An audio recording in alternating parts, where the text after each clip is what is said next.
За сонсогчдоо энэ сайхан өдрийн мэндийг хүргэе. Idea Plus podcast-ийн шинэ дугаар эхэлж байна. За манай энэ удаагийн дугаарт Европын сэргээн босвол төвшлийн банк буюу монголчуудын сайн мэдгээр EBRD-гийн хуульч, Харвардын хуулийн сургуулийн төгсөгч Түшиг Жаргал оролцож байна. За тэгээд Түшиг энэ өдрийн мэнд хүргэе, бас амралтынхаа өдөр цаг гаргаад манай подкастад оролцож байгаад маш их баярлалаа. Үрж оролцуулж байгаад их баярлалаа. Гоё подкаст, өмнө нь орсон хүмүүсийн ярилцлагуудыг сонсоход ч гэсэн интересting, сонирхолтой асуудлаар ярилцдаг. Юмсан болохоор үрж оролцсонд их баярлалаа. За баярлалаа. Тэгэхээр өнөөдөр бид Түшиг Жаргалтай ажил карьерийн туршлагын талаар нэлээд хөндөж ярилцъя гэж бодож байна. Монголд бас мэргэжлэрээ ажиллаж исэн. За тэгээ Америкт сураад одоо Лондонд Европын сэргээн босвол төвшлийн банкад хуульчаар ажиллаж байгаа ийм туршлагатай хүн байна. За би тэгээ бас өөрийнх нь амнаас өөрийнх нь ажил карьерийн туршлагыг товчхон байдлаар сонсомоор байна. Та төгссөн сургууль, ажилласан ажлуудынхаа талаар бас манай сонсогчдод карьерийнхаа түүхийг маш товчхон танилцуулж өгөхгүй юу? За би Монгол Улсын их сургуулийн хууль зүйн сургуульд бакалаврын зэрэгээ хамгаалж байсан. 2019 онд төгсөөд тэгээ төгснөөсөө хойш 3 жил орчим өмгөөллийн Naming and Advocates гэдэг хуулийн фирмэд хуульчаар ажиллаж байсан. Тэгээ ажиллаж байгаа хугацаанд гадагшаа сурах гээд бэлдээд тэгээд мастрын зэрэгээ Америкт Харвардын их сургуульд мастер хамгаалаад тэрнийхээ дараа Нью-Йоркийн хуульчийн шалгалт гэж үүдэг. Тэрийг өгөөд тэгээд энэ Лондонд ирж EBRD-д ажиллаж байгаа. Тавчхан хэлээ. Delta Kappa Gamma гэд бас ийм fellowship хамрагдчихсэн байлээ те. Энэ ямар учиртай fellowship юм бол? Энэ нь болохоор Fulbright-ийн програмд тэмцсэний дараа Fulbright-аас сургуулиуд руугаа болон бусад нэмэлт тэтгэлгүүдэд бас хандах боломж өгдөг.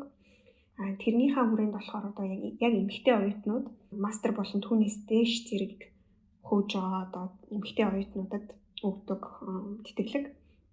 Тэгээд Delta Kappa Gamma гэдэг sorority маягийн тийм байгууллагаас тэтгэлэг байсан. Тэрэнд бас Fulbright-ийн програмынхаа координаторынхаа тусламжтайгаар аплайдаад тэмцэжсэн. Энэ нь болохоор сургалтын төлбөр Харвардын их сургуулийн сургалтын төлбөрийн өндөр байсан л та. Хичнээн засгийн газрын тэтгэлэгтэй байсан ч гэсэн нэгдүгээр сургуулиасаа тэтгэлэг аваад хоёрдугаарт бусад өөр нэмэлт боломжтой тэтгэлгүүд авч ийж яг сургалтын төлбөрөө дүүцүүлж чадчихсан. За тэгэхээр бид Fulbright-ийн тэтгэлэг төлбөрт шалгарсан туршлагын талаар ярилцсан. За Харвардд сурсан академик туршлагын талаар, за одоо бас Европын сэргээн босвол төвшлийн банкнд ажиллаж байгаа туршлагын талаар, за мөн бас бусад сонирхож хийдэг ажлууд, ялангуяа залуучуудад шинжлэх ухааны талаар зэгцтэй мэдлэг мэдээлэл олгох чиглэлд хийдэг ажлын талаар ч гэсэн би бас сонирхож асуух болно. Тэгээ нэлээд чөлөөтэй амьд ярьцлага өрнүүлье гэж хөтлөгч миний зүгээс бодож байна. Хамгийн сүүлийн мэдээлэлээс эхлэж бодож байна л да. Би танай офс дээр бас зочилж үзсэн. Зочлох боломж гарсан. EBRD буюу манай Монголын бизнесийн хүрээнийхэн бол Европын сэргээн босвол төвшлийн банкыг EBRD гэдгээр нэлээд сайн мэднэ. Ялангуяа эмэгтэйчүүдийн манлайлалын хөтөлбөр, эмэгтэй бизнес эрхлэгчдийг дэмжих хөтөлбөр энэ төр гээд Монголд бол маш хэрэгтэй ийм хөтөлбөр төслүүдийг тус банкны зүгээс бас хэрэгжүүлээд явдаг. Тэгээд за Лондонд Европын сэргээн босвол төвшлийн банкнд хуульчаар орох ажлынхаа гарааны талаар бас ярихгүй юу? Яагаад энэ банкыг сонгох болов? Тэр дундаа бас яагаад Лондон гэж? Миний хувьд бол анх Америкт очиод сурж байгаа явцдаа EBRD болон бусад хөгжлийн development банкуудын талаар судалж эхэлсэн. Тэгээ Америкт сурж байхад мастрын зэрэгээр, хуулийн мастрын зэрэгээр сурж байгаа бүх оюутнууд ерөнхийдөө хамрагддаг Нью-Йоркийн job fair болдог. Тэрэнд өөрийнхөө материалыг явуулаад тэгээ ямар ажил болох хүч нар байгааг тийг нь хараад тэгээ ерөнхийдөө ингээд таарсан тохирсон програмууд руу аплай хийгээд тэгээд явуулдаг. Анх тэгж EBR дээр бол хандаж аплай хийжсэн. Тэгэхээр тэр маань нэг 10 оюутан болж Америкт очиод 11 сард ч юм уу яг тэр процесс эхэлжсэн. Гэтэ айгүй урт, ер нь бол их урт удаан процесс байсан. Тэгээ миний хувьд бол Монголд байхдаа хуулийн фирмэд ажиллаж исэн.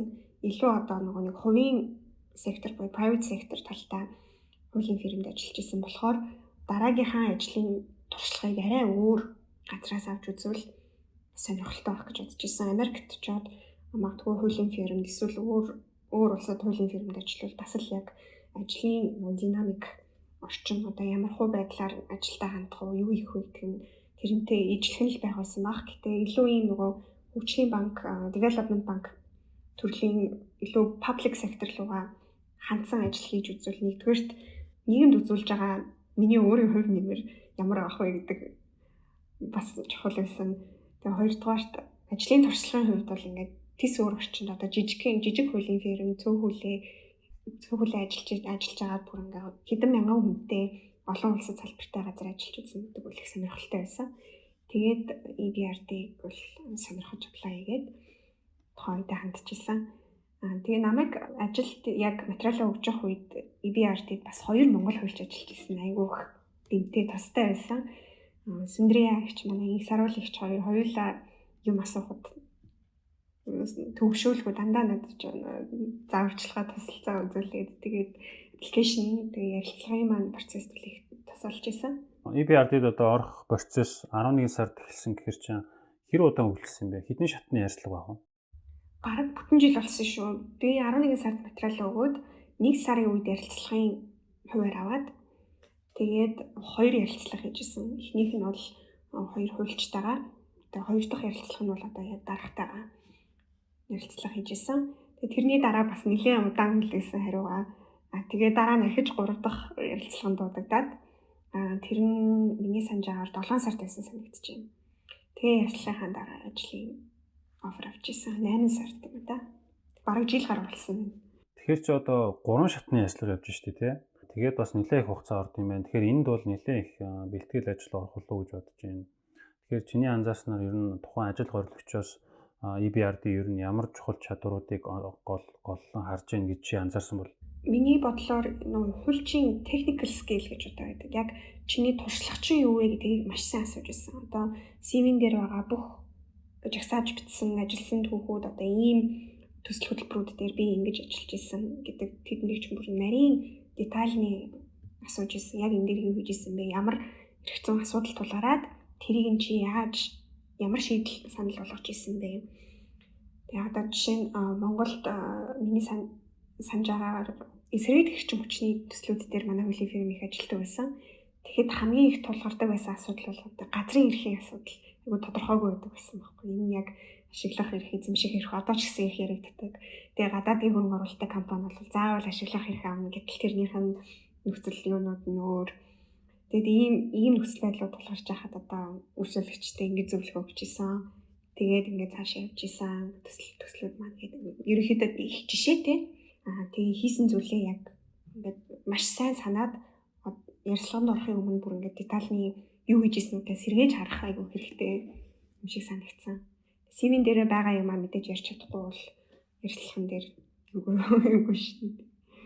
Тэгэхээр нэлээд детальны ярилцсан юм байна. Тэгэхээр чи ер нь зүгээр бэлтгэхдээ өөр юунд анхаарч ив ингээд би яг зарим нэг шалгуулалт орж байхдаа ингээд асуух боломжтой асуултуудыг бүгдийг жагсааж агаад тэгээ хариултыг бүр ингээд бичээд тэгснээрээ нөгөө янз бүрийн халиад юм ярьчихгүй байхад бас тус болсон юм жишээ санаанд орж байна. Тэгэхээр чиний хувьд яг бэлтгэл хийхдээ бас юу юун дээр голж анхаарсан бэ?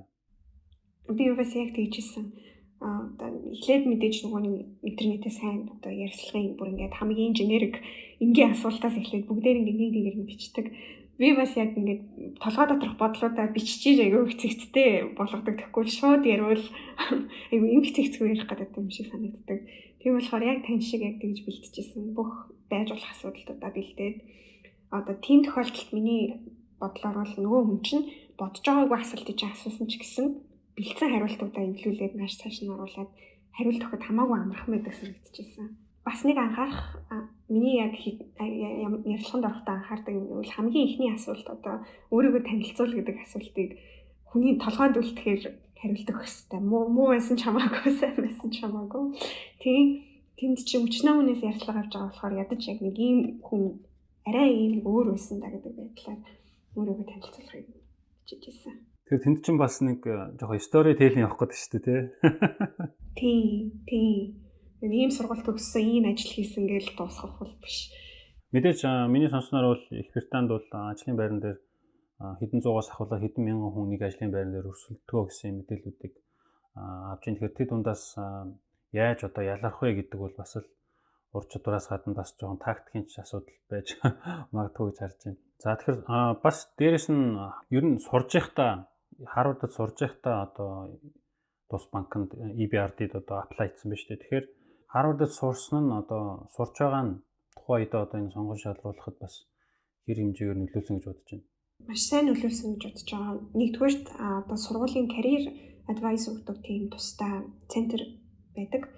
Ялангуяа бүр ингээд хуулийн мастер хийж байгаа хүмүүст ингээд зориулсан бүр нэг тусгай тиймийг ажилтнаа. Тэр хүн чинь CV-г нь үзээд одоо ярилцлаганд бэлдэж өгнө, mock interview буюу одоо тийм жишг тийм ярилцлага авч өгнө.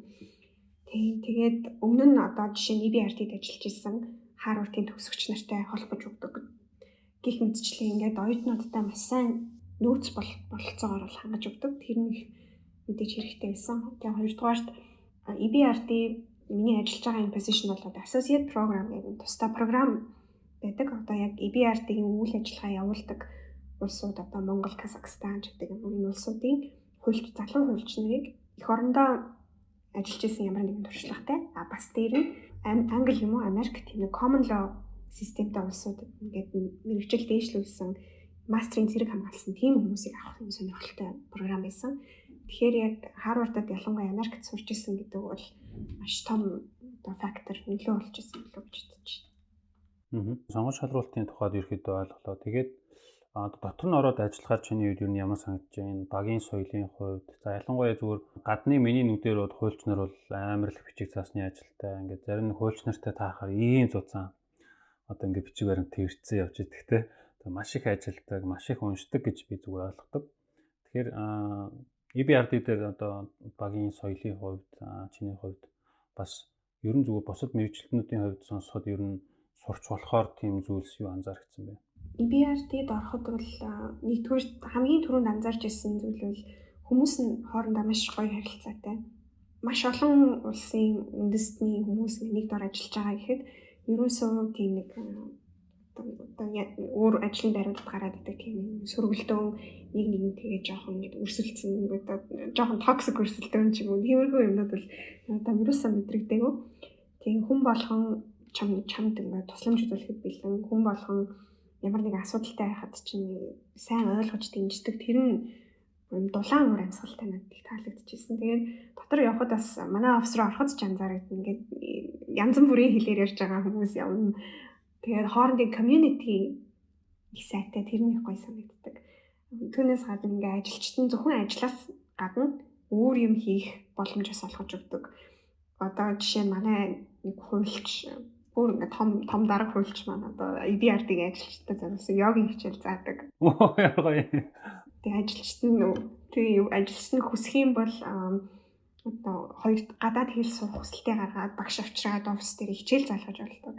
Гэх мэтчлэн ингээд ийм илүү diverse нөхцөлийг ингээд хангаж өгдөг. Зөвхөн ажил хийх биш чи бас хүн юм шүү гэдгийг чинь өөрийг чинь хөгжүүлэхэд аягүй анхаардаг нь таалагдж байгаа. Дээрэс нь танай галтгоо надад бас их таалагдсан. Маш гоё хоолтой. Тэгээ маш боломжтой юм байл.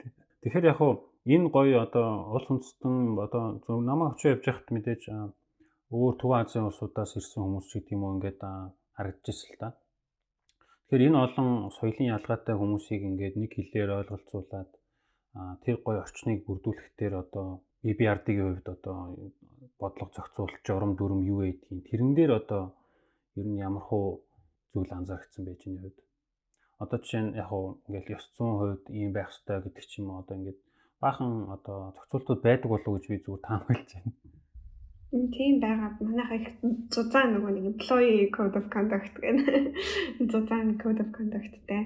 Гэхдээ яг тэрийг уншаад тэрийг enforce хийгээд хасаа илүү ер нь л орчин нь өөрөө тийм болохоор тэр орчин ингээ орцсон яхаарахгүй соёлт нь уусаад бусдтайгаа эвцээд явждаг юм шиг санагдсан. Тэгээд манайд мэдээж нөгөө нэг diversity training-ууд бас ордог. Жишээ нь одоо манайх зөвхөн анх байгуулагдахдаа банк бол анх байгуулагдахдаа нөгөө социалист системээс арчлан системээр орж байгаа улсуудад ингээд дэмжлэг үзүүлье. Энэ transition буюу энэ шилжих үед нь бид нэр тусламж үзүүлэх системаа гэдэг байгуулагдчихсэн. Тэгэхээр одоо ихэвчлэн одоо пост соц улсууд буюу нөгөө манай Төв Азийн улсууд зүүн Европын улсуудыг ингээд төвлөрж ажилладаг байсан бол одоо бүрт хилээд Sub-Saharan Africa одоо Африкийн улсууд руу үйл ажиллагаа явуулдаг болж байгаа энэ жил. Тэгэл энэтэй холбоотой гэхэд одоо яаж уур амьсгалыг бүрдүүлж гэнэ гэхээр тэр улсуудаас нь хүмүүсийг ажилд авахд анхаарч байна. Тэр улсаа мэддэг одоо тийм экспертизтэй хүмүүсийг олж авч байна. Хоёрдугаарт амар cultural тийм ивентүүд хийдэг. За Côte d'Ivoire-ийн өдөр байлаа гэж бодоход Côte d'Ivoire улсын одоо хоолыг кафетериад нэг өдөр хийлээ. Тэрэндээ ингээд соёлыг нь үзүүлэхэд бол бөмбөрийн шоу хийлээ. Та нар ирж оролцоорой гэж зочдыг авчирч айгүйх яриа хийдэг. Тэгээ яг ийм зөөлөн уур амьсгалаар ингээд ажилчдаа шин нөхцөл байдал, шин улс, шин соёл ингэж тасгаж чаддаг санагддаг. Маш сонирхолтой сонсогч байна. За тэгэхээр EBRD-тэй холбоотой туршлагын талаар мэдээж хаашаа бас базар ярилцах. Одоо тэгэхээр миний хувьд сэдвээ Harvard-тай холбоотой, Harvard-д сурсан туршлагын талаар асууя гэж бодож байна. Ер нь яагаад Harvard-ыг сонгох болсон бэ? Мэдээж дэлхийн топ сургуулиудын нэг. Бас сонгон шалгаруулах тэр процесс, өргөдөл гаргах процесс гэдэг энэ туршлагын талаар бас манай сонсогчдод хуваалцахгүй юу? Би их баг байхасаа хойш ер нь яг Америкт яг сурна гэдэг нэг тийм мөрөөдөлтэй байсан. Тэгээ яагаад ч Америк телевизийн нэг сериалууд үздэг, кино үздэг. Тэгээд тэр дандаас нэг тийм нэг мөрөөдөл төрсэн Америкт очиж сурна. Ямар ч байсан Америкт очиж нэг үзнэ гэдэг нэг тийм бодолтой. Тэгээ яг Harvard-ыг сонгоход бол олон сонин замын яг учрал дээр Harvard гэж таарад. Тэгээд оюутан байхдаа би анх 10 жилийн төгсөхдөө хуульч болно гэж бодож ирсэн. Тэгээ Америкт сурна гэж боддог байсан. Тэгсэн чинь Америкт хуулийн мэргэжлэр бакалавр байдгүй байна гэдэг яг төгсөж байхдаа төгссөн жилдээ мэдэж авч байгаа. Тэгээ яагаад гэвэл эхлээд нэг бакалаврын дигри авсан бакалаврын зэрэгтэй хүмүүс шалгалт өгөөд тусдаа хуулийн сургууль гэдэг юм ааж 3 жилийн програмд үргэлжиж хуульч болдог Америкт. Гэтэл за энэ болохгүй байна гэдгийг ойлгож авангуудаа за Монголдо би сурах хэрэгтэй байна. Гэт ямар ч байсан эхлээд мөстаа сурсан. Манай мөс сурж явах явцдаа бас нөгөө Япон руу явуулдаг арбитр хэлэлцээрийн тэмцээнд орж исэн. Тэр тэмцээнд бэлтэж байхдаа бид нэр яг нөгөө Harvard-ийн профессорын номыг уншаад яг тэр номын дээр үндэслээд нөгөө хэлэлцээрийнхээ сэдвүүдэд бэлтжсэн. Яаж хэлэлцээрт оролцох вэ гэдэг бэлтжсэн. Тэрийг уншиж байгаа л ер нь бусад сургуулиудаас илүү юм нэг өргөн хөтөлбөртэй байдаг юм байна Harvard. Бизнесийн эрх зүй, илүү хувийн эрх зүй тал дээр угаасаа баригдмал биш. Оюутнуудтай олон тийм боломж олгох юм байна гэдгийг ер нь анзаарч ирсэн. Тэгээд за яг ингээ Harvard очиод яг тэр нэг negotiation буюу хэлэлцээр хийх хичээлд суух юмсан гэмээр тухайд бодож ирсэн. Тэгээ яг сургуулаа төгсөөд ажиллаа хийгээд явж байхдаа бас нэг хэсэг нөгөө Америкийн JD буюу 3 жилийн програмд орох гэж бас бодож ирсэн. Гэтэ яг санхүүгийн хувьд нэлийн үнэтэй яг үнийг хэлэхэд шалгалтын процесс миний туулж исэн хамгийн хэцүү процесс байсан. Тэгээ LSAT гэж шалгалт. Тэгээ яг ажил хийж байхдаа бэлдээд тэрийг өгөхөд бол үнэхээр хэцүү байсан. Тэгээд хангалттай оноо авч чадахгүй юм шиг шантрах үеч байсан. Тэгж байгаа. За ямар ч байсан мастерын програмын опшн байгаа. Тэрийгээ судалж үзээгээд судалж агаад тэгээд эхлээд Fulbright програмдаа тэмцээд Fulbright-та тэмцснийхаа дараа сургуулиудаа сонгоод материал явуулдаг. Тэр дундаа 4 сургуулийн маань нэг нь Harvard байсан. Номер 1 миний үйл сонголт явуулж ирсэн. Тэгээд Fulbright-та анх материалаа өгөхдөө өөрийнхөө бүх personal statement, CV, application документ бүглөөд өгдөг. Тэрийг нь Fulbright програм уулна өөрөө шууд сургуулиудаа apply хийдэг. Гэтэ Harvard-ийн нэг онцлог нь юу байсан бэ гэхээр тэгэхгүй бид нар бол Fulbright-ийн apply хийсэн application-ыг авахгүй яг тэр хүн чинь өөрөө манай сургууль дахиад шинээр бүх юмаа бүрдүүлж өгөх хэрэгтэй гэдэг. Тэгээ би яг ахаад шинээр Fulbright дээр орж исэн шиг бүх юмаа шинжилж бичээд арай өөр болгоод 2 ажил болсон байна тий. Тэгээ яг Harvard-д apply хийжсэн. Чи сая дурдлаа Harvard-ийн нэг профессорын ном гэдэг тэр Getting to Yes гэдэг Roger Fisher гэдэг профессорын ном мөн үү те? Тийм. Мөн Getting to Yes. Чи энэ номны талаар бас санаж байгаагаасаа товчхон хуваалцахгүй. Ер нь яавал yes гэж хэлүүлтийн хэлцээр дээр. Хэлцээр дээр yes гэж хэлүүлэхийн тулд одоо манай Монголд ялангуяа их байдаг тийм тактикууд бол болдгоо байна гэдгийг л ойлгочихсон. Одоо шууд өндөр үн хэлэнгүүт нь амар доогуур үн хэлж байгаа. За дундаа уулзсан да гэдэг тийм тактик бол болохгүй гэж хэлжсэн. Хамгийн гол нь ярилцахдаа тэг объектив criteria буюу объектив тийм бенчмаркуудыг хоорондоо ярилцах хэрэгтэй. Шууд үнийн саналаар эхлэхээс илүү за надад ийм шалтгаанууд, объектив шалтгаанууд байна. Танай талд ийм байна. Одоо хэдүүлээ ярилццгаая. Юугаа та нар ингэж хөдөлгөж болохгүй, юугаа хөдөлгөж болохгүй гэдгийг яг тэр объектив шалгуураар гаргаж ирэх хэрэгтэй. Ингэж ярьж ирсэн. Тэгээд хэлцээр болгонд орохоос өмнө батна гэдэг best alternative to negotiation гэдэг батнагаа бодоод орчих. Хэрвээ энэ negotiation байхгүй бол чамд өөр ямар опшн байгаа вэ? Энэ yes гэдэг үгийг авч чадахгүй бол өөр юу байж болох вэ? Тэрнээсээ дээгүүр яаж хэлцээрт хүрэх вэ гэдгээ бодоод ор гэдэг. Тиймэрхүү юмуд байсан. Тэгвэл нэлээд одоо сэтгэл зүйн хувьд юм бэкаптай бас би төлөвлөгөөтэй орох нь шүү дээ, тийм.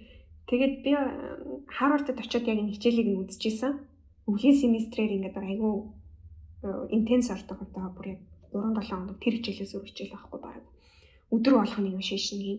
Тэгж явах үедээ юу анзаарсан бэ гэхээр яг хүнтэй хэлцээр хийхдээ нөгөө хүнээсээ илүү чи өөрийгөө айгүй сайн мэддэг байх хэрэгтэй байна гэдгийг ойлгож ирсэн.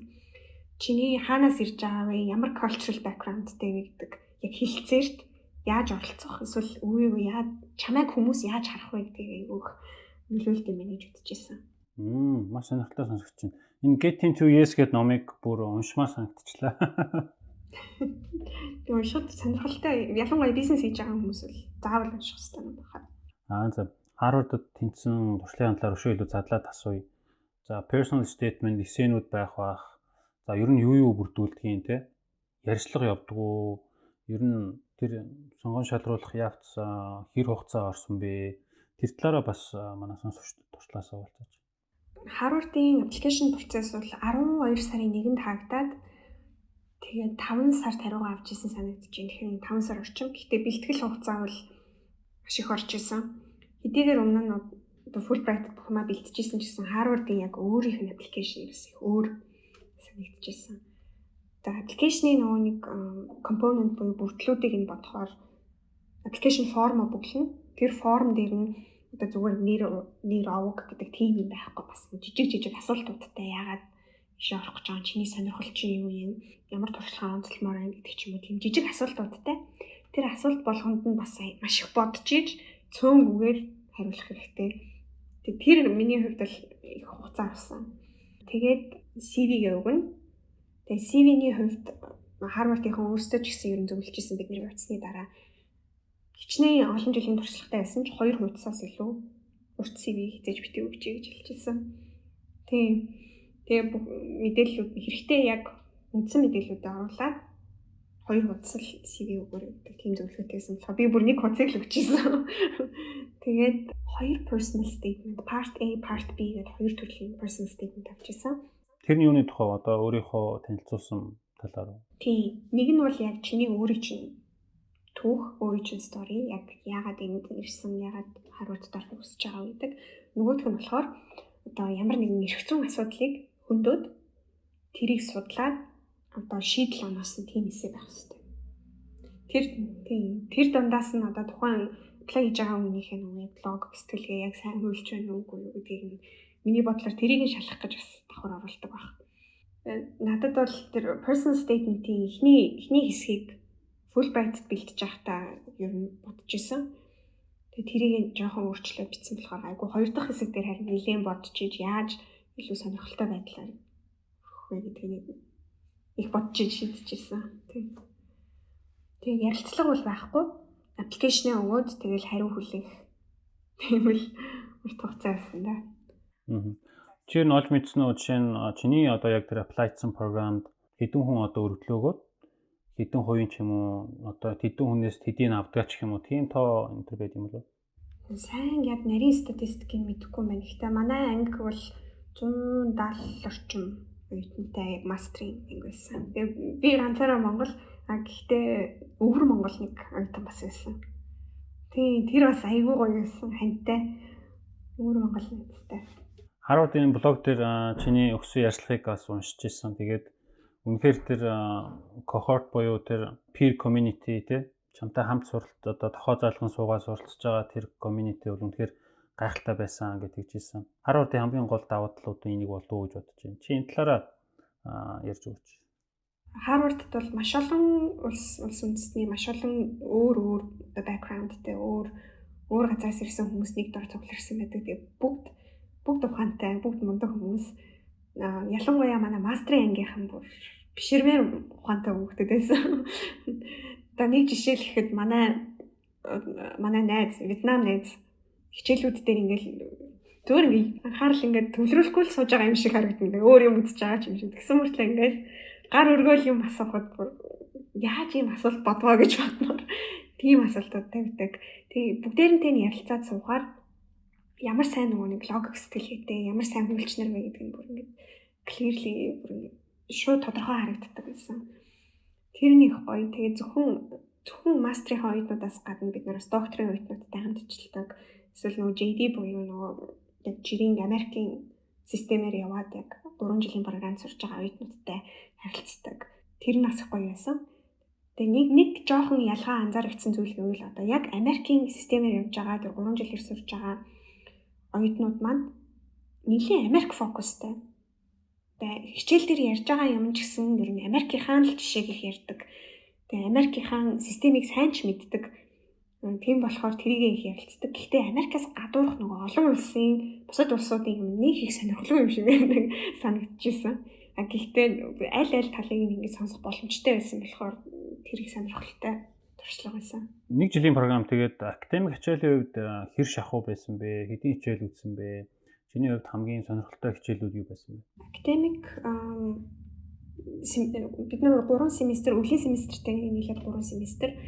Тэгээд хичээл сонголт бол нийтдээ за би нэг семестрт 5 орчим хичээл үзчихсэн баг. Тэгээд одоо манай Монголын сургуулиудыг заавал бүх хичээлүүд лекцтэй семинартай гэдэг тийм биш.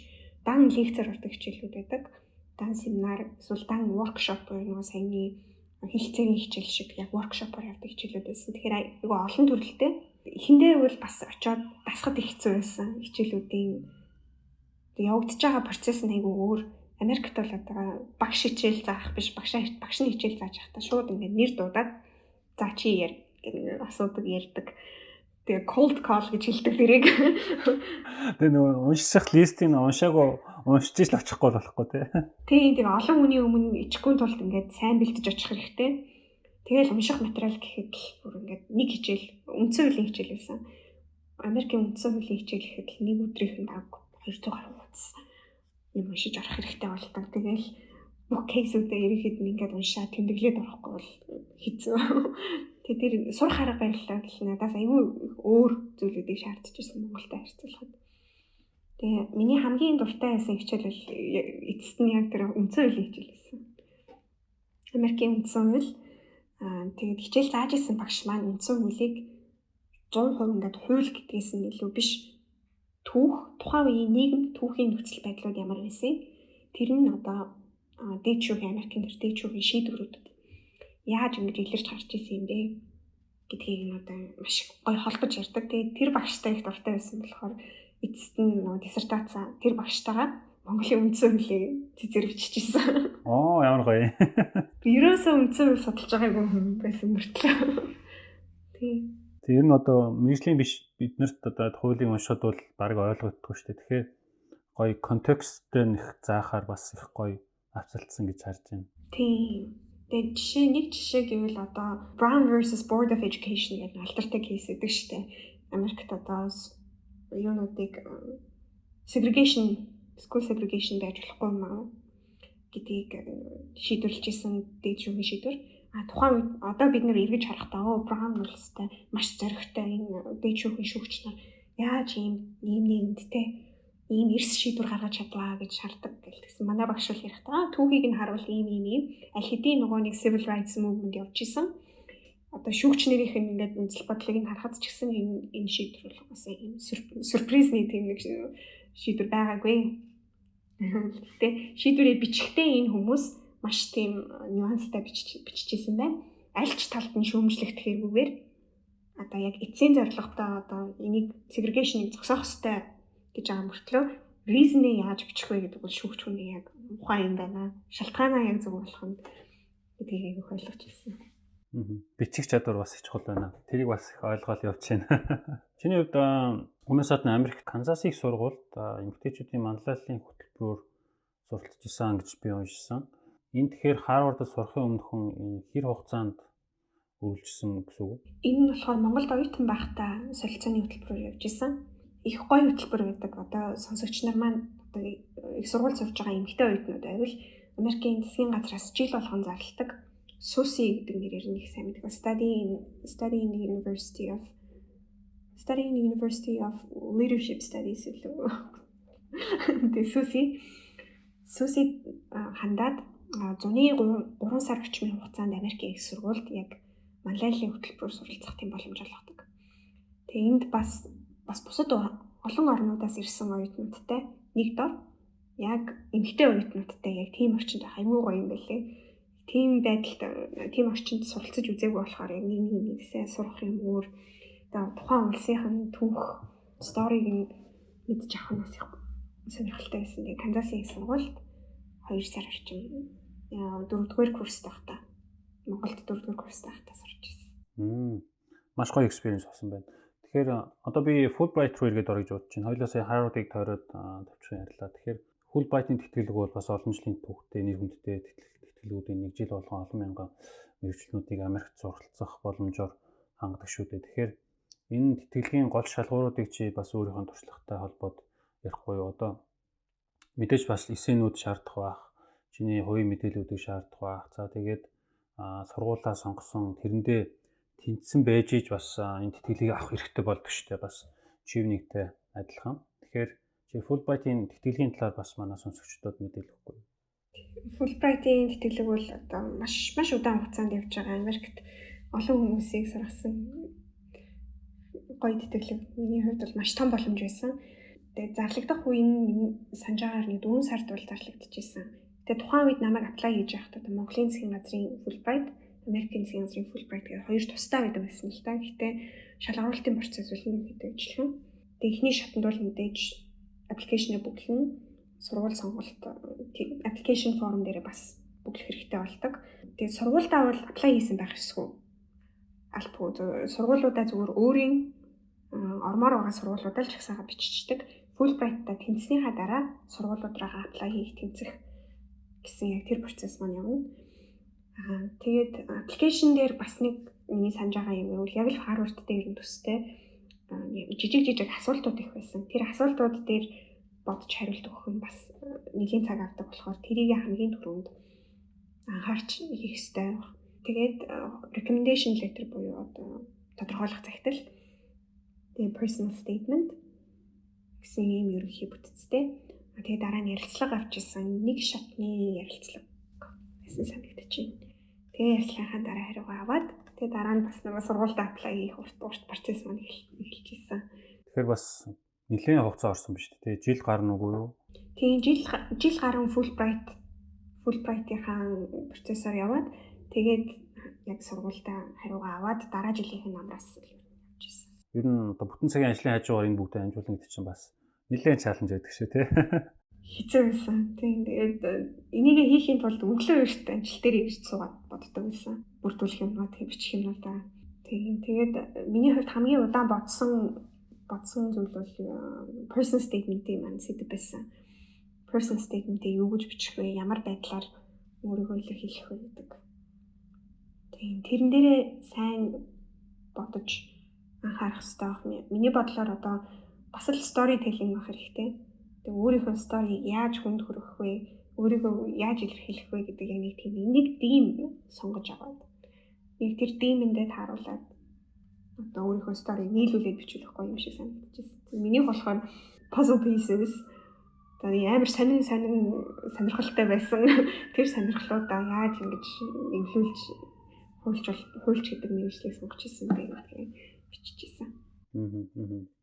Тэгэхээр ер нь яг иймэрхүү тэтгэлгийн процесс маань өөрөө карьерээ эргээд маш нухацтай харах, өөрийгөө юу хийм бэ, хаашаа яваад байгаа юм бэ гэдэг зүйлсээ нэлээд маш нухацтайгаар эргэж бодоод тэрийгэ цаасан дээр буулгах бас зөвхөн сургууль тэнцэх гээд байгаадаа ч биш. Өөрт ч гэсэн айгүй хэрэгтэй юм процесс болдсон болоо гэж би бас зүгээр хоёрын туршлагаасаа харсан. Тэгэхээр Fulbright дээр ярьцлага юу нь яаж явд юм бол хин оролцох уу? Ярьцлаган дээр ер нь тэр personal statement энэ дээр ярьсан зүйлээ мэдээж илүү илрүүлээ ярихад болчтой юм болов. Ер нь чи ярьцлагандаа яаж бэлдсэн бэ? Тийм ярилцлагад болохоор Америкийн элчингийн одоо education боловсрол хариуцсан мэргэжилтнүүд тэгээд бас яг Fulbright програмыг хэрэгжүүлдэг тустай одоо тийм агентлаг байдаг Америкт IIE гэдэг. IIE-ийн хүмүүс оролцоод ингээд хамтдаа ярилцлага авч ирсэн. Ойролцоогоор миний санджаар 4-5 хүмүүс ярилцлага авч ирсэн. Гэхдээ одоо програм өөрчлөгдөд нөгөө Монголын сандартайгаа нийлцсэн болохоор бас засгийн газрын төлөөлөгч нар орж ярилцлага авч иж магадгүй. Тухайн үед бол зөвхөн би яг Америк хүмүүстэй ярилцлага өгч ирсэн. Тэгээ ярилцлага дээр яг л өмнөх шиг бас яг асуултуудаа бодоод бэлдээл хариултаа өгч ирсэн. Гэхдээ personal statement-ээс жоохон өөр байхыг бас хичээсэн. Тэгээ одоо ихэнд би өөрийгөө танилцуулж байхдаа юу иржсэн аа одоо бас сандын одоо Hamilton гэдэг мюзикл үүдэг штеп. Тухайн үед Hamilton бүр яг одлоо. Би Hamilton амар дуртай. Хизээж амдэр үзэж байгааг юм хүртлээ ингээд яг сториг нь уншаад дуунуудыг нь сонсоод гой санагдчихсан. Тэгээд би бол ер нь ингээд Hamilton шиг хөө. Бичих их дуртай, их дуртай. Миний background юм байсан ингээд тэгж ярьж байгаа л. Тэгээ ярьцлага дуусгаад нөгөө нэг Америкийн IIE-ийн хүмүүс за юу л яг Hamilton-тай холбоотой нэг үг хэлээд тэгээ ярьцлага дуусчихсан байхгүй юу. Тэгэхээр бас яг нэг толгойд нь Hamilton гээл үлдсэн баг. Тэгээ ер нь яг яагаад сурах гэж байгаа? Америкийг яагаад сонгосон бэ? Бусад улсуудаас илүү яагаад Америкийн higher education буюу мастер, докторийн програмуудад хандаад байгаа юм бэ гэдгийг их онцолж асуудаг. Тэгээд өөрийн чинь ажлын туршлагыг мэдээж асууна. Дараагийн карьерийн планууд юу вэ гэдэг. Тийм асуултуудыг үл асууж ирсэн. Ерөнхийдөө зүгээр ажлын мэдлэг туршлагын hard skill-ээс гадна тэр хүний тэр улсыг сонгосон, тэр сургуулийг сонгосон, тэр passion-ыг, хувийн шалтгаануудыг, тэр хобби, сонирхлыг бас нэлээд давхар хардсан юм шиг байна тий. Сонгож шалгуулалтын хувьд. Тэгэхээр яг тэр энэ хүн яг үннээсээ хүсэж байна уу гэдгийг бас нэлээд нарийн мэдэх зорилготой асуултууд байдаг юм шиг санагдсан. Окей. За энэ бол бас нэлээд өрсөлдөөнтэй тэтгэлгүүдийн нэг баг гэж бодож байна. За тэгээд Fulbright-д өргөдлөхөөс өмнө одоо өргөдлөгж байх одоо процессын явцад Монголд одоо хуулийн фирмд ажиллаж ирсэн шүү дээ. Энэ ажлын туршлагын талаар ярьж Сэгет эрчим хүчний төслүүдтэй холбоотой ажлууд дээр ингээд ажилласан байна. Номон advocate хуулийн фирмд ажиллаж ирсэн. Тэгэхээр энэ ажлын туршлагын талаар бидэнтэй хуваалцахгүй. Би яг сургуулаа төгсөөл шууд номын advocate хуулийн фирмд орж исэн. Тэр маань бас л яг нөгөө нэг явж байгаад оюутан байх үедээ маань холбоотой. Тэгээ Японд руу явдаг тэмцээнийг маань одоо хуулийн фирмийн маань захирал номын чимэг хуульч биднэрт ингээд хичээл заагаад тэмцээнд Японд руу явах тэмцээнд маань бид нарыг бэлдээд дагуулад авч явж исэн байхгүй юу. Тэгээ номын чимэг хуульчтай тэгж танилцаад тэгээ сургуулаа төгссөнийхаа дараа ажиллах тийм боломж гарч ирсэн. Манай хуулийн фирм болохоор цөөхүлээ. Гэхдээ цөөхүлээ байсан нь надад харин ч зөндөө их юм сурах одоо жижиг юмнууд дээр яг гардаж ажиллах тийм боломж олгож ирсэн. Тэгээ намаагчтэйгээ яг өөдөөсөө one on one шууд зааварчилгаа аваад суралцаад одоо том клиентуудын одоо митингүүд дээр дөнгөж төгссөн оюутан мөртлөө шууд яг ингээл орж исэн. Тэгэхээр надад бол миний яг хуульч одоо байгаа хуульчийн бүх яг скиллүүдийг тэр хуулийн фирмд ажиллаж байхдаа ер нь би сурч авсан гэж бодож байгаа. Тэгээ манай хамт олонч гоё байсан. Голчлон ажилладаг байсан зүйлгөөл тийм сэргээх эрчим хүчний төслүүд дээр их зөвлөгөө өгдөг, оролцдог. Тэгээ бас нөгөө олон улсын маргаанууд дээр оролцдог байсан. Бид нар маргаанд оролцох, маргаанд бэлтгэх тэр процесс надад их сонирхолтой байсан. Одоо ихэвчлэн хуульч хүн гэхээр нэг юм уншаал одоо нэг бичих цаас юм бичээл драфтлаа сууж идэг гэж боддог. Одоо ихэнх тохиолдолд явдаг гэрээний бизнесийн эрх зүйн хуульч нар тийм л ажиллах юм. Гэхдээ маргаанд оролцох хуульч бол яг өөрөө нотлох баримтуудыг уншаад ямар аргумент гаргаж болох вэ гэдгийг өөрөө сэтгэж боддог. Тэр нь айгүй гоё санагддаг байсан. 2 3 тийм олон улсын арбитрийн маргаануудад оролцож исэн. Тэгээ тэрэн дээр бас ингээд өөрөө драфтлаад бүх аргументуудаа гаргаад судалгаа хийгээд явж исэн. Тэр маань их сонирхолтой байсан. Одоо ч гэсэн ажил дээр маань хэрэг болдог тийм скил юм. Тэгэхээр одоо ингээд олон улсын байгууллагад ажиллаж байна. За дэлхийн топ сургууль сурсан байна. Яг өөрийн сонирхдаг чаддаг чиглэлээр ингээд ажиллаж байна. Тэгэхээр яг ийм хүний хувьд эргээд нөгөө 10 жилийн боловсрол тий бага насандаа ямар хобби сонирхолтой байсан, олж авсан боловсрол тий гэр бүлийн хүмүүжил гэх энэ бүх асуудал айгүй сонирхолтой санагдаж байна л да. Багада юунд сонирхолтой айгүй олон төрлийн одоо сэдвэр сонирхолтой байсан явж байгаад ингээ хуулийг сонгосон гэж би уншсан юм байна. Ер нь биднийг бас зарим эцэг эхчүүд сонсож байгаа бах. Тэгэхээр ер нь зүгээр танаа аав ээж те чамд боловсрол олохдоо ер нь юун дээр анхаарсан бол одоо эргээ бодоход би багтаа айгүй их тийм урлаглаг хөгтөөсөн. Цэцэрлэгт байхдаа дуу хөгжмийн тийм тэмцээнүүдэд ордог. Тэгээ багш маань дуу хөгжмийн багштай их хайртай багштайгаа их олон юм хийдэг байсан. Тэгээ гэр бүлийн маань хувьд бол манай ээж одоо урт толгойсон ээж 3 хүүхдээ өөрөө бүр ингээд намайг багахаас маань хойш өсгöd явсан. Тэгээ эмээ өвөө ер нь эмээ өвөөгийн хүүхэд одоо ээжийнхээ дүү одоо нагзагч тэр 3 маань л ер нь намайг гартаж өсгөж исэн хүмүүс. Тэгээд багасаа айгүйх олон сонин юм сонирхдаг байсан. Гэхдээ дуу хөгжмөнд их дуртай байж байгаа. Сургуульд ороод яг хичээлээ хийдэг хүн болж исэн. Миний хувьд бол 1-р ангиасаа 9-р анги төгсдөл одоо сансрын 97 дугаар сургууль гэж байдаг шүү дээ. 97 дугаар сургуульд сурч исэн. Тэгээд сургууль сурдаг байхдаа олимпиадад их ордог. Гэхдээ миний хамгийн дуртай хичээлүүд бол ер нь уран зохиол, монгол хэлний хичээлүүд байсан. Тэгээд бичих их дуртай, унших их дуртай. Тэгээ математиктаа ингээд дуртай мөртлөө би ерөөсөө нэг л эвийг нь олж чаддгүй. Тэгээд яг нөгөө дунд ангид орохоор хичээлүүд хөндөрж эхэлдэг шүү дээ. Тэгээ физик, математик за яг ингээд улсын сургуультай бол болоод яваад байсан. Тэгээд дараа нь 9-р анги төгсөөд шүтээсийн математикийн гүнзгийрүүлсэн сургалттай лицей гэж байсан. Шүтээсийн лицейд орж исэн. Лицейд ороод би ямар амар хоцрогдолтой байсан бэ гэдгийг шууд мэдэрч исэн. Одоо геометрийн хичээл жишээ нь одоо математик дээр улсын сургуулиудад миний бодлоор маш муу ордог. Физикийн хичээл бас хуулан бичих маягаар л ер нь физик надад ордог байсан. Тэгээ яг тийм нэг сонирхол гэтэл яг ингээд шинэ орчинд очисон чинь бүх ангийн маань хүүхдүүд бүгд тоо боддог хүүхдүүд бүгд физик сайн хийдэг хүүхдүүдтэй ороод ирэнгүүт за ер нь илүү хичээх хэрэгтэй юм байна гэдэг яг тэр гэрэл асч ийсэн толгой дотор. Тэгээд одоо сандгийн ингээд 3 4 болтол нөгөө математикийн даалгаврыг хийгээл өөлөөл чадахгүй. Тэгээд яг нухаж жагаад яг нэг 2 3 сарын дараанаас бол ингээд логикийг нь ойлгож эхэлсэн. Тэгээ математиктай дуртай. Манай физикийн багш зоригтой багш одоо шүтээс бас байгаа хаа. Манай физикийн багш өстой гоё багш байсан. Бүх юмыг айгүй энгийнээр тайлбарлаж өгдөг. Тэгээл урд зогсож аваад шохоогоо шидэл энэ шохооны юу ингэж унаад тэглээ гэх. Юу сонирхолтой заадаг. Тэгээд яг физикийн хичээл, математикийн хичээлтэй илүү дуртай болж исэн. Тэгээд тэрийг ч гэсэн одоо ажиглаад ахаар одоо манай юуны улсын сургуулиудын заа гарах хурлыг жоохон өөрчлөөд илүү одоо шинжлэх ухаан чинь ямар сонирхолтой вэ гэдгийг хүүхдүүдэд хүргэх одоо тийм арга барилаар зааж өгөөсэй гэж их хүсдэг. 100% шууд ингээд тог ийм байдаг юм аа биш одоо тийм логиктэй тайлбарлаж өгөөд сторитэй яадаг юм тэр математикч хүмүүсийн түүхтэй тайлбарлаад өгөхөд сонирхолтой шүү дээ. Тэгээд яг шүтээсийн хэлцээд байхдаа бол илүү шинжлэх ухаан математик дуртай болоод нэг судалж эхэлсэн. Тэгээд тэрнтэйгээ холбоотой одоо болтол яг үргэлжлүүлээд явдаг ажил гэвэл тэр шинжлэх ухааныг хүмүүст яаж олон нийтэд хүргэх вэ гэдэг тал дээр найзуудтайгаа би бас пэйж хөтэлдэг гэсэн хэрцэг гээд тэгээд багын маань тэр пашн одоо болтол үргэлжилж явж байгаа.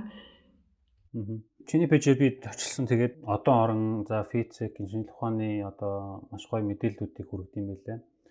Бас Америкт за олон улсад бас шинжлэх ухааны чиглэлээр амжилттай ажиллаж байгаа эмэгтэйчүүдээс ярьцлага аваад ингээд текст байдлаар буулгасан байсан. Тэгээ эндээс би юу гэж асуух гээд байна гэхээр энэ болгон чинь бас цаана бичих чадвартай холбогдоод байна гэж харж байна л да. Ер нь бол мэдлэгийг илэрхийлэх бас дээд хэлбэрээ бол бичих гэж хэлдэг. Тэгэхээр чи ер нь бичих чадвар дээр ер нь юуг онцлох вэ? Ер нь их уншсан хүн бас сайн бичдэг бах тий. Ер нь яагаад чухал юм? Одоо зарим нэг судалгаанууд гарчаад байна л да. ChatGPT одоо хиймэл оюун ашигласнаар тархины идэвхжил ашиглаагүйг харьцуулахад хиймэл оюун их ашиглаад байгаа нь ингээд тархины идэвхжил илүү бага байна ч гэх юм уу те. Өөрөөр хэлэх юм бол бид нар ингээд илүү өөртөө илүү сэтгэн бодохгүй залхуу болоход нөлөөлөд байгаа юм биш үү гэсэн юм судалгаанууд ихнээсээ гараад эхэлж байна. Харин бичих бол би бас ингээд англид сураад бас анзаарсан юм бол үнэхээр тэр критикл асуултанд хариулаад бичихийн тулд толгой үнэхээр одоо ажиллахаас барахгүй байгаа. Тэгэхээр бичиж хүний тарих илүү ажилдаг критикл шүүмжлэлт сэтгэлгээгээр одоо шүүмжлэлтэй сэтгэхэд бас айгүй чухал гэж хараад байна. Тэгэхээр чи энэ дээр юу хэлэх вэ? Их бичдэг хүний хувьд 100% санал нийлж байна уу? Миний хувьд бичих чадвар, сэтгэх чадвар одоо нэг төсөөлөх чадвартай их холбоотой. Тэгээ толгой дотроо бодож байгаа юм аа л юм болгон штэ. Тэгэхэд бага насны яг тэр нэг сургалт хүмүүжил аягүй чухал юм шиг санагддаг. Намайг бага байхад манай эгч нар цэгч нарт их үлгэр уншиж өгдөг юмсан. Ном дандаа уншиж өгдөг, үлгэр уншиж өгдөг. Тэгээд би үлгэр дандаа сонсож унтдаг. Тэгээд бүх юм үлгэрээ бодно, өөрөө ургуулж бодно, дараа нь юм байна гэдэг ингээд бичиж эхэлнэ. Тэгэхээр яг бага насны хүүхдэд бол багаас нь үлгэр уншиж өгөх хамт engaged тухайн хүүхдтэйгээ харьцаад ингэж уншиж өгвөл нэгдүгээр сэтгэх чадвар нь аягүй сайн болно. Тэгээд том болоод анзаарсан зүйл бол мэдээж яг унших дуртай болсон шалтгаан ч гэсэн яг тэр үлгэр сонсдог, стори сонсдог тэр шалтгаан байсан. Тэгээд уншиж байгаа зүйлээ хүнд бас хүргэнэ гэдэг бас их өөр чадвар. Миний хувьд бол ярих чадвар их муутай. Өөр хэл сурч байхад ч гэсэн одоо ингээд ярих, англи хэл сурч байхад ч гэсэн ярихад бүр амар хэцүү байсан. Хамгийн сүүлд миний хөгжсөн одоо скил бол яг ярих чадвар гэсэн. Гэтэ ярих чадвараа сайжруулахын тулд би бичдэг болсон. Бодож байгаа юмаа цэгцтэй бичээд ирэхээр одоо ямар нэгэн бэлтгэсэн одоо нэг скрипт толгойн дотор байгаа. Тэр скриптээ ингээд ярихад амар байдаг. Тийм болохоор ингээд бүх яг бичих чадварыг яг нэг юм гэж хэлэхэд айгүй хэцүү. Олон юмнууд дээр үндэслэж одоо бичиж сурдаг. Тэгээд бичсэн зүйлээ сонирхолтой бичин, хүнд ойлгогдохоор бичин гэдэг бол бүр тэс ондоо бас өөр нэг скил. Тухайн сэдвээ сайн мэддэг хүн сайн бичиж чаддаг байх гэж би бас бодсон. 5 настай хүүхдэд одоо ийм квант физик юу чинь тэрийг тайлбарлаж чадах хэмжээнд чи тайлбарлаж чадахгүй байвал энэ сэдвээ сайн мэдэхгүй байна гэсэн үг. Тэр ч үний юм шиг тийм. Медиа салбарт ажилладаг миний хувьд одоо чинь бичих чадвар угаасаа хамгийн бас гол скиллүүдийн нэг. За тэгээд чи хэллээ нөгөө стори тейлинг за салбараа сайн мэддэг байж болно. Гэтэ тэгвэл тэрийг өшөө сайн хүнд үргэе гэвэл бас стори тейлинг сайн мэддэг байвал илүү хэлбэрчлээд хүмүүст илүү сайн ойлгуулах, бүтээгдэхүүн үйлчлэгийнхээ мэдээллийг хүнд хүрэхийн тулд копирайтингийг бас сайн мэддэг байх ёстой. Гэх мэтлэн ингээд энэ олон чадварууд хоорондоо бас нэлээд холбогдоод явах юм болов уу гэж харж байна. Базаад асуухад чиний хувьд ажил карьерийн хувьд мэдээж хүмүүс зөндөл алдсан онсон туршлага байдаг те. Тэгэхээр чи ингээд өнгөрсөн карьерийнхаа түүхийг эргээд харах юм бол ер нь юуг ингээд сайн ойлгосон бэ? За биз. Том асуулт. Одоо эргээд харахаар одоо ямар үед өөрийгөө стресс төлөх ёстой вэ, ёсгүй вэ, юун дээр илүү анхаарах ёстой вэ гэдгийг сайн мэдэх ёстой байна гэдгийг л ойлгосон. Хүмүүс ер нь мэрэгчлээ сонгохдоо ч гэсэн боддог шүү дээ. За энэ мэрэгчлэлтэй эвлэлт хэрэгтэй байна уу? Амар олон хүн төгсөж ин би дараа нь ажил олж чадах уугүй юу гэдэг дээр стресстэй. Тэр биш ямар нэгэн дуртай зүйлээ хийж чадах бүр хамгийн дээд хэмжээнд нь хийгээл байх юм бол өрсөлдөө ямар байна юу тэр дундаас ялгараал гараад ирнэ. Тэгээ гарч ирснийхаа дараа өөртөө бас зай өгч явах хэрэгтэй байна. Хитрхи жижиг асуудлууд дээр стрессж болохгүй байна. Ялангуяа хуульч нар бол ажил ихтэй байдаг.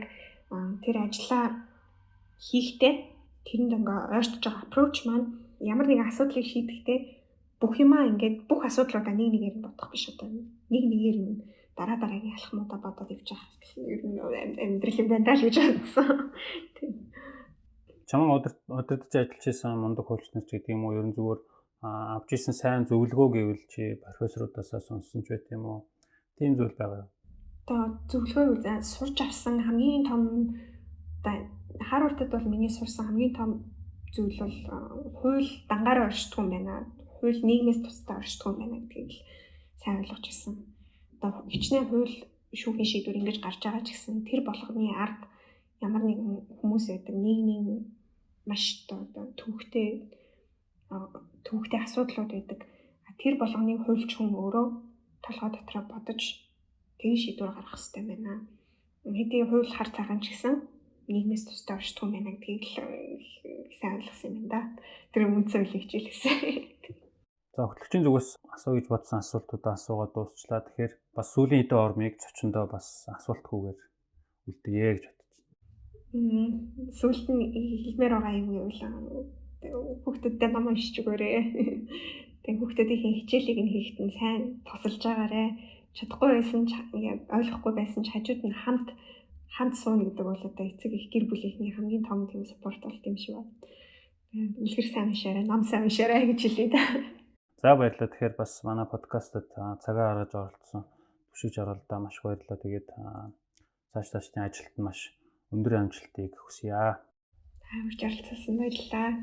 За баярлалаа.